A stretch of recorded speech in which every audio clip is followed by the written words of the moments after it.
তোমরা অনেকেই তো অনেক রকম করে কলমির শাক খেয়েছো। আমি কিভাবে রান্না করছি সেটা একবার এইভাবে খেয়ে দেখো।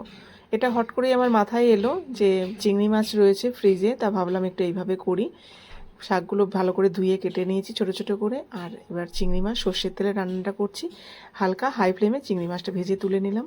এবার কালো জিরে, শুকনো লঙ্কা ফোড়ন দিয়ে আর রসুন কুচি আর পেঁয়াজ কুচি দিয়ে একটু ভাজা ভাজা করে নিচ্ছি।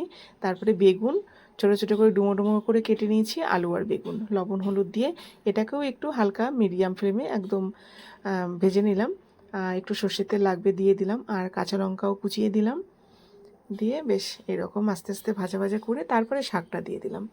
এখানে লবণও দিয়ে দিলাম স্বাদ মতো। বেশ আবার নাড়াচাড়া করে এপিট ওপিট করে ভালো করে, আর শাক যেহেতু সবুজ এটা বেশি ভাজা যাবে না, একটু জিরের গুঁড়ো দিলাম আর চিংড়ি মাছগুলো দিয়ে ধনেপাতা ছড়িয়ে রেডি হয়ে গেল আমার একদম কলমির শাক। এটা কিন্তু পুঁটি মাছ দিয়েও ভালো লাগবে, মরলা মাছ দিয়েও ভালো লাগবে। আর যারা নিরামিষ খাবে, যারা মাছ খাও না, তারা এটা কিন্তু বড়ি দিয়ে ভীষণ ভালো লাগবে। মাছের জায়গায় এটা বড়ি ভেঙে দিতে হবে, পেঁয়াজ রসুন ছাড়া। যেমন করলাম তেমনই, খালি মাছ ছাড়া। খুবই সুন্দর, এত ভালো লেগেছিল গরম ভাতের সঙ্গে। একবার হলেও ট্রাই করো, এটা একদম আমার নিজস্ব রেসিপি।